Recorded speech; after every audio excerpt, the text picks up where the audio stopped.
ولنحيينهم حياة طيبة ولنجزينهم بأحسن ما كانوا يعملون. وقال رسول الله صلى الله عليه وسلم: الكيس من دان نفسه وعمل لما بعد الموت،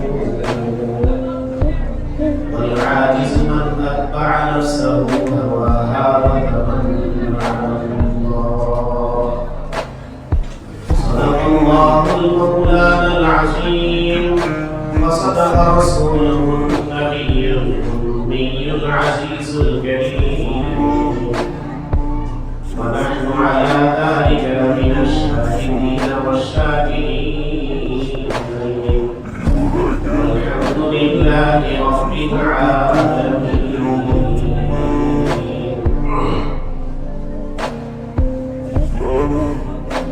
ঐতিহ্যবাহী দিন শিক্ষা প্রতিষ্ঠান পরিপাড়া মাদ্রাসা মাদ্রাসা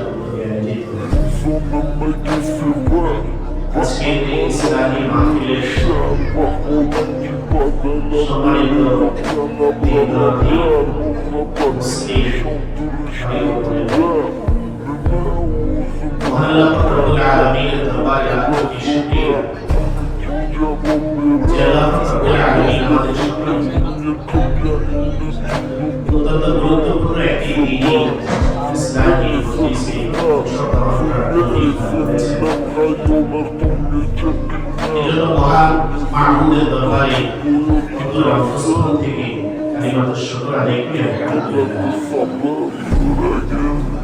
এই মুসলিম দরুদ শরীফ এবং খুতবা পড়ে মহান আল্লাহ রাব্বুল আলামিনের শিফায়ে আল-কুরআন থেকে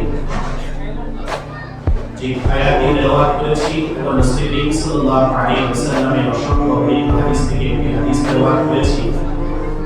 এই হাদিস এবং কোরআনকে সামনে রেখে সংক্ষিপ্ত সময়ের মধ্যে সংক্ষিপ্ত কয়েকটি কথা আমরা প্রয়াস করেছি বা আল্লাহ রাব্বুল আলামিন আমাদের সকলকে আমাদের নিয়তে বলা আমাদের নিয়তে শোনার তৌফিক দান করুন। আল্লাহ রাব্বুল আলামিন পবিত্র কালামের মধ্যে ইরশাদ করেন, মান আমিলা সালিহান মিন যাকারিন আও উনসা ওয়া হুয়া মুমিন। ঈমানদার অবস্থায় ইখলাসের নিয়তে পুরুষ হোক বা মহিলা হোক তিনি আমল সালেহ করবেন।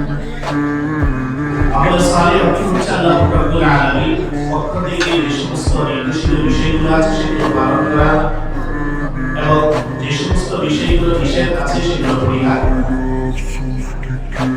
আল্লাহ রাব্বুল আলামিন পক্ষ থেকে করণীয় এবং বর্জনীয় যে সমস্ত বিষয়াদি নির্ধারিত পুরুষ হোক বা মহিলা হোক সেভাবে যদি নিজের জীবন যাপন করে আল্লাহ রাব্বুল আলামিন বলেন, ফালানুহিয়ান্নাহু হায়াতান তাইয়্যিবা, আমি তাকে এমন একটা জীবন দান করবো যেটা উত্তম জীবন হবে।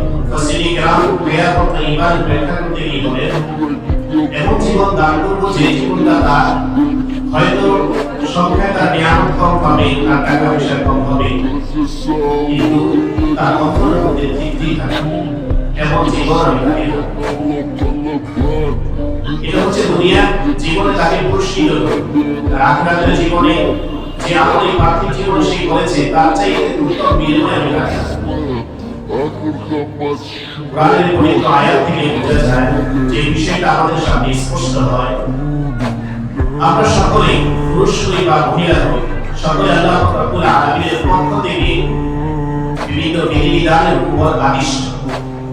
সকল পুরুষ মহিলা সকলেই আল্লাহ রাব্বুল আলামিনের বিধান পালন করার ক্ষেত্রে সমপর্যায়ে, আর কিছু শাখাগত বা কিছু বিধিবিধানের ভিতরে পার্থক্য থাকতেই পারে, কিন্তু অধিকাংশ বিধানের মধ্যে পুরুষ এবং মহিলা সকলেই সমান।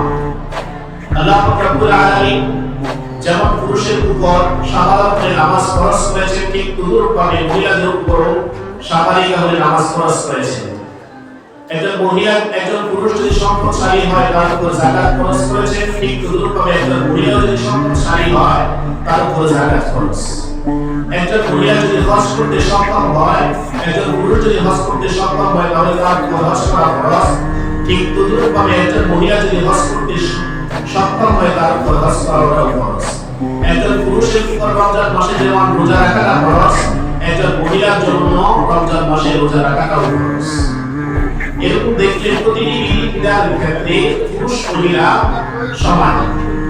তাহলে আমরা এই কথাটাও জানি যে ইলম ছাড়া আমলের উপর গুরুত্ব আসে না। সবার আগে ইলম লাগে, তারপরে ইলম অনুযায়ী আমল করতে হয়।